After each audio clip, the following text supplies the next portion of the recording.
Hello and welcome to my channel and my very first video. My name is Latricia Renee, in case you were wondering, because I know it's spelled awfully funny. So you can definitely tell that this is my first video. There are quite a lot of mistakes that are made. For example, you saw my head kind of poke in there. And to be honest, the picture I feel isn't quite up there either. I was a little too eager to just kind of jump in and get things going, and I didn't really take the time to refine my initial sketch or transfer it over to better paper or any of the other millions of things I could have done. And it's not too bad actually for what it is, and it was definitely a learning experience overall, so I'm not complaining too much about it, I guess.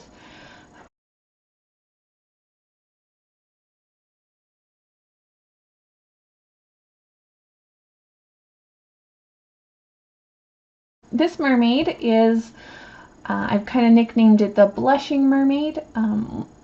Her facial expression to me and the way she's sitting, I thought she was kind of somewhere off alone, kind of daydreaming, something happy maybe that just causing her to blush, and I kind of wanted to take that to the whole color scheme of her. So she's you know, got that, you know, peachy skin tone, but then it kind of fades off into this sort of blushing red, uber vibrant tip. And there's my head again. Yay.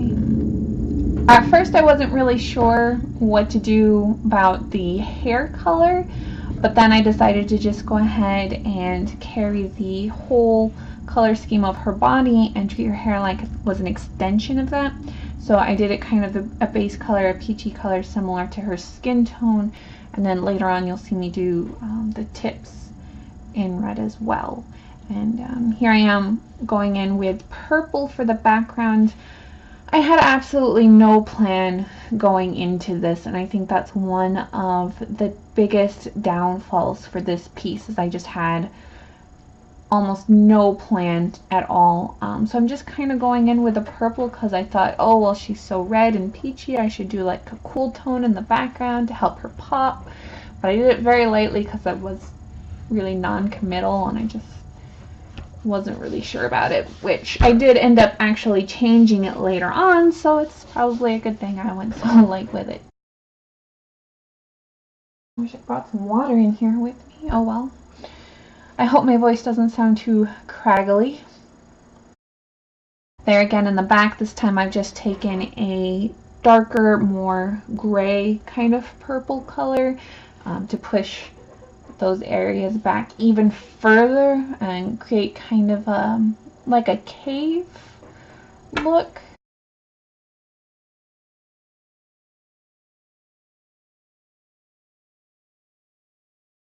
Oh, materials.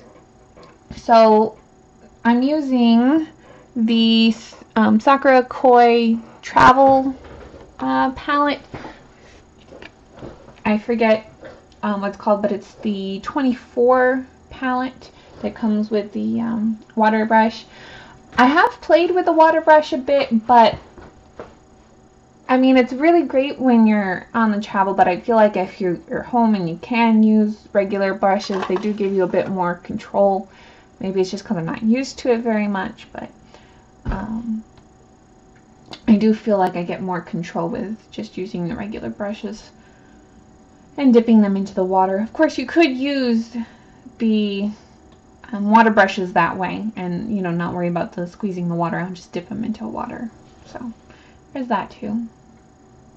The lines for this, the sketch was done in the Pilot Eno Erasable Colored Pencil Lead.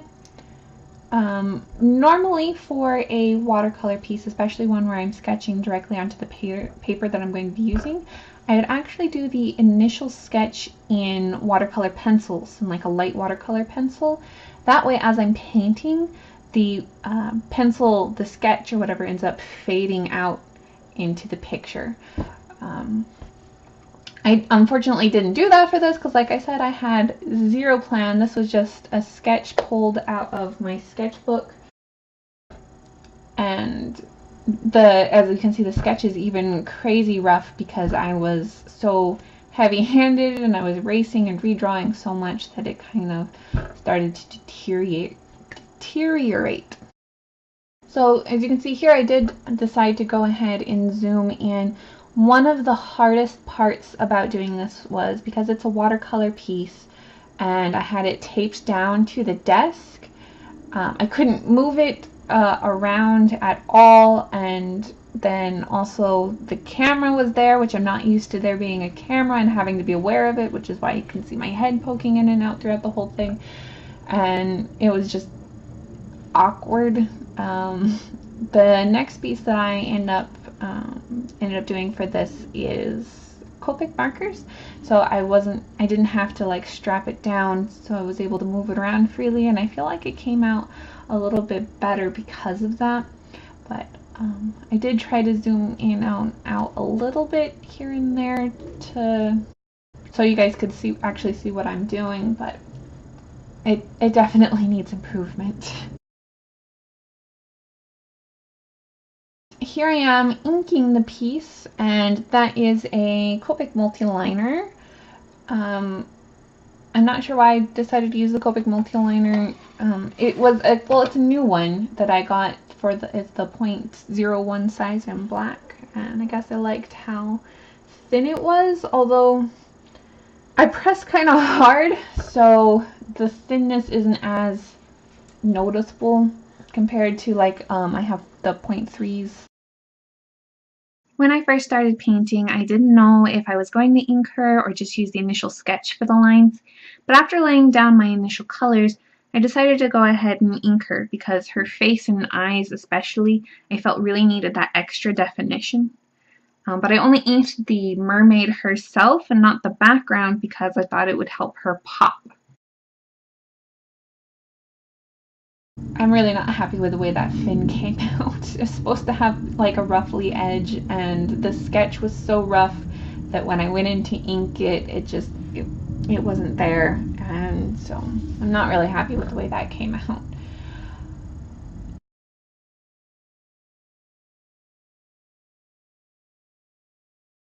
And here's a little bit of shading. I could have maybe pushed it a little bit more, but I'm fairly happy with it. I think the colors on her, I really like. The colors actually for the overall piece, I'm fairly happy with the way that the colors turned out, so that's good.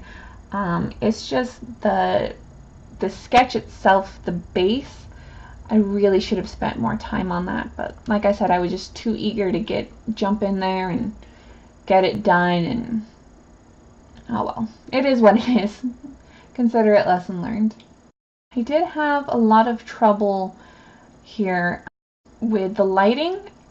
I mean, the lighting wasn't bad, but it was difficult to figure out how to get my camera to pick it up properly, and whenever I tried changing the settings on the camera, they seem to just kind of gradually go back to the way it was. Oh, I'm gonna have to fiddle with that. I don't know what that's about. Just putting some shading in the hair here. And I didn't know what to do with the eyes, so I just went with the same red color, because why not, right?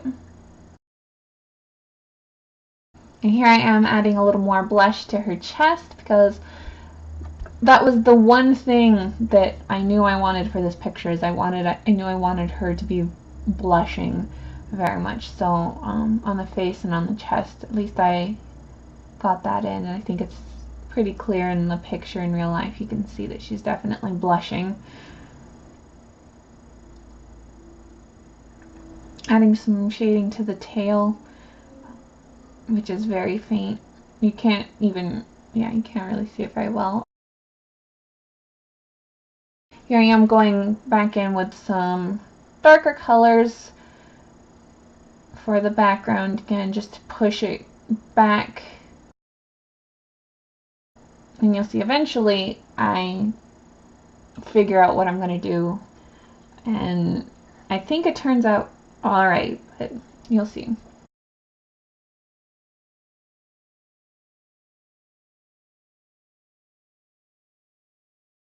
Watercolors aren't really a medium I'm super familiar. I have played around with them, but I do have a lot to learn still. Still, they are one of my favorites and one of my favorite artists of all time, Stephanie Law. Uh, Sorry, I don't know how to pronounce her middle name. She is a watercolor artist, and I absolutely adore what she can do, and can only hope that maybe one day I can reach her level. Fixing up some mistakes that I make from splashing the paint everywhere, and it gets little droplets. Interestingly enough, I feel like I'm even newer to Copic markers, but I've picked them up really quickly. I think they're a very easy medium to work with, so I'm super excited about that. I'm actually planning on doing a regular feature with Copic markers. Every other week on Thursday, I plan on having a 3-marker Thursday. Sometimes it's going to be blind challenges, but sometimes I am going to actually pick the colors. Because I feel like the real point, or the reason why people watch, the reason why I know I watched a lot of 3-marker challenges is because I want to be able to get the most out of the markers that I have, so I don't have to buy every single marker color out there. And I feel like while the blind challenges definitely help with that too, I wanted to be able to pick colors that I can say, you know, you might not think that these colors go really well together, but they do, and kind of, I guess, give more of a guided challenge. I don't know.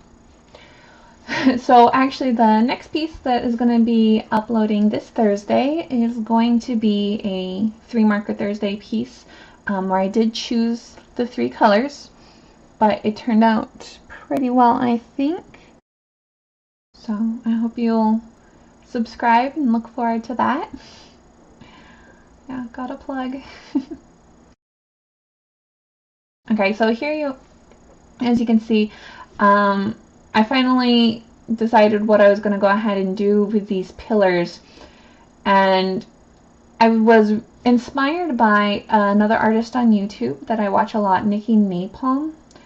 I was thinking about her a lot during this video because she does these amazing watercolor illustrations where she just goes right in with pen on the paper, no sketch underneath. The pen is the sketch, and there's rough lines everywhere, and then she just goes in with the watercolor and it comes out amazing.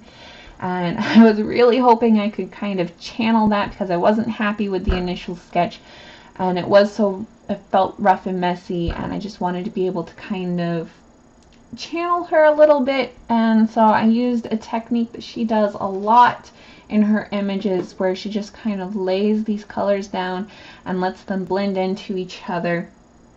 But of course I hadn't done it before, and I had no idea what I was doing, what colors to put where. So, you know, I started out, I was just doing kind of a purple, blue, pink, but then it felt weird because I wasn't really sure how to configure the colors together. But so then on the second pillar you see me doing now, I decided to go with more of a rainbow effect. So I feel like that turned out really well. I really like how that pillar, the coloring turned out, at least. Sorry, my voice sounds a little rough. So another thing that I learned about doing these voiceovers is that I definitely need something for my throat, and maybe even just water isn't going to cut it. But I don't like honey and tea. What shall I do? Oh, that bottom area, because I didn't define the shape of that pillar very well, and it just kind of fades into the background. So I think I just went over with a little bit of purple lightly to kind of blend the colors together and make it look more cohesive.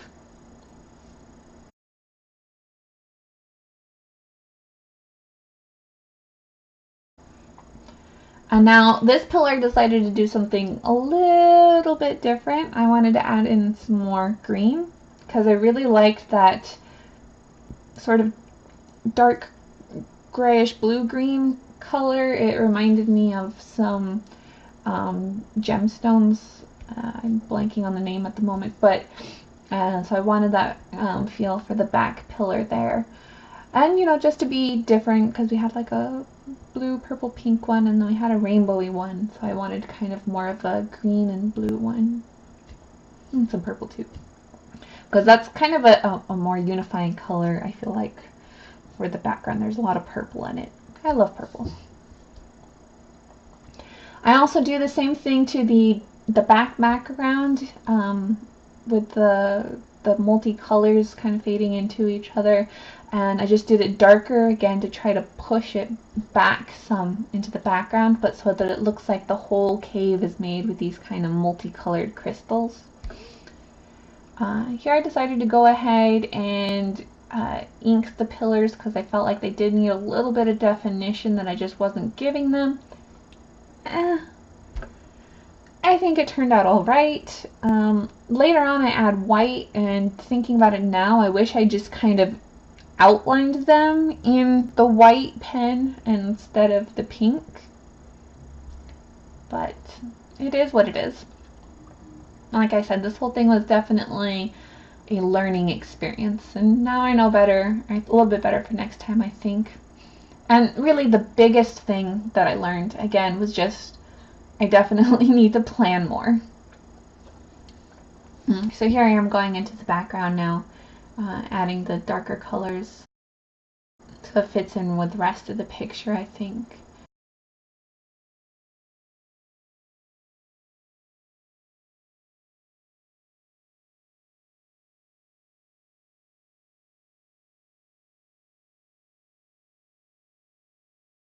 I don't know if my voice sounds drastically different throughout this. I did have to record the voiceover in a couple different sessions because it was, yeah.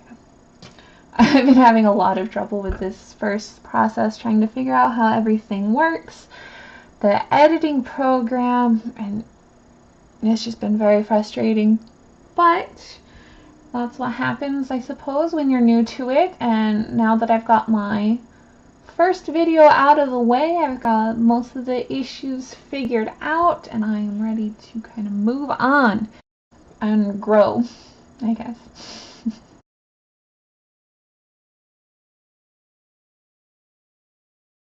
There's some more of that green.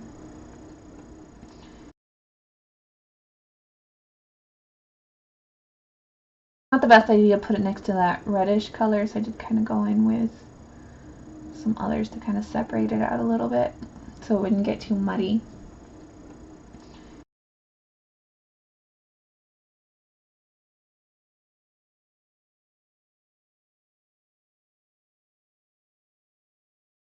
So the picture itself is a mermaid, obviously. I do enjoy drawing mermaids a lot, just the shapes that they create with their tails and that sort of thing.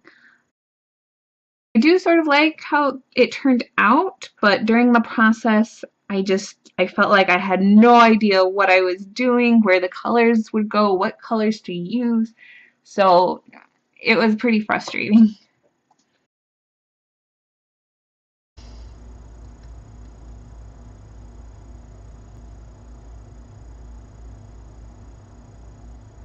I hope everybody is going to be having a happy holiday season. I know Christmas is coming up here very shortly. So Merry Christmas, Happy New Year, whatever else you may celebrate.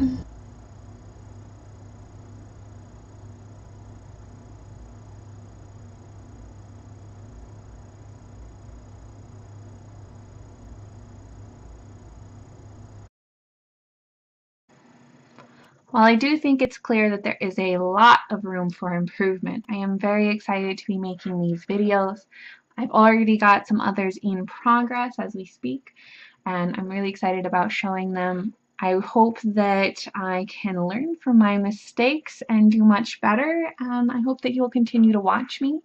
I'm planning on uploading 2 videos a week, one on Mondays and then another one either on Thursday or Friday.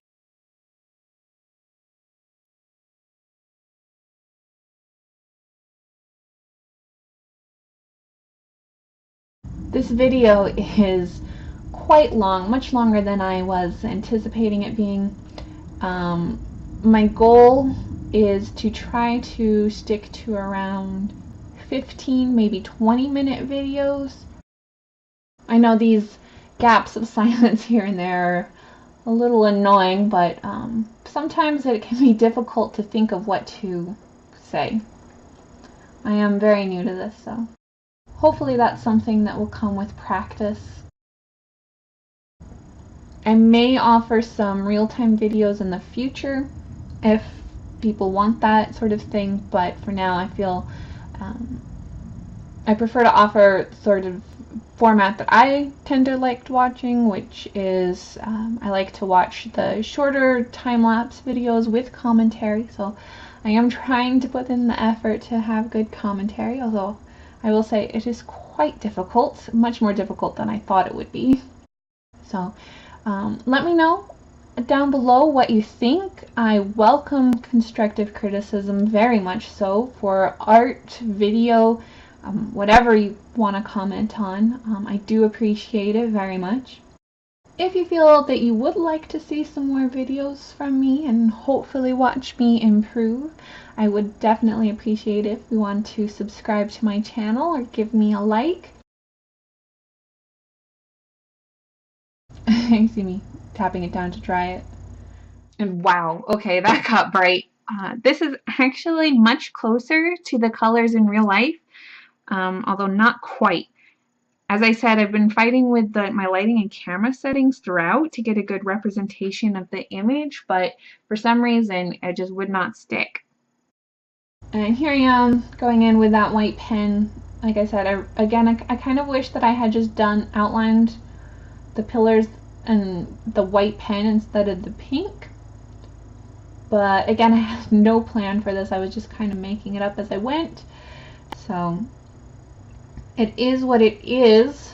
After doing these little highlight things, it suddenly occurred to me to like go in with these little sparkles you're gonna see me do in the background here. And then once I did that, I started putting sparkles all over it to try to give it this more sort of glittery texture. There's me trying to zoom in to show you guys, but it actually looks pretty blurry like that.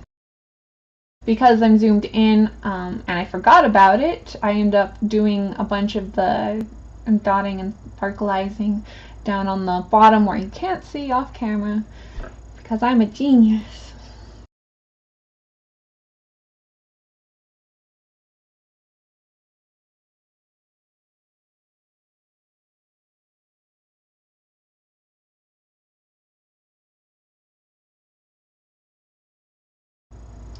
Alright, I'm just kind of slowly building up the dots.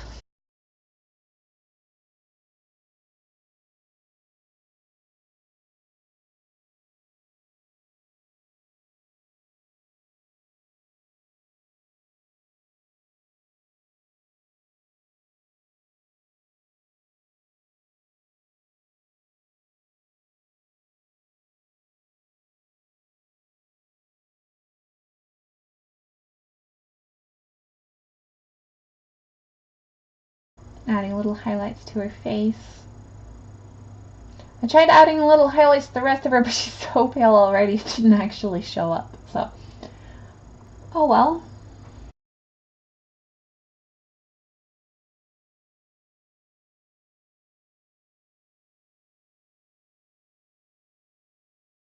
I'm actually adding dots to the pink outline now because I really regret doing that. So I'm just trying to cover it up, and actually I kind of like the way that part turned out. It does, the pink outline is a little bit darker, so it helps the sparkling white stand out a little more.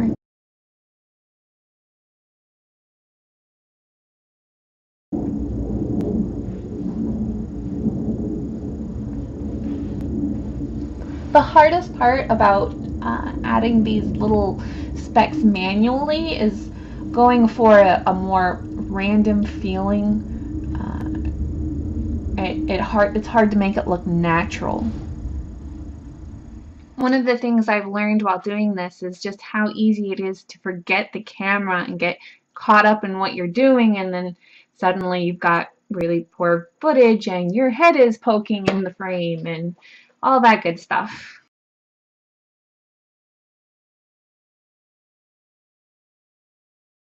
Now here I am trying to give a little bit more weight to certain areas in the inking. I think I did a little bit, but I didn't really push it terribly hard. It's mostly just me trying to smooth out my lines, I think.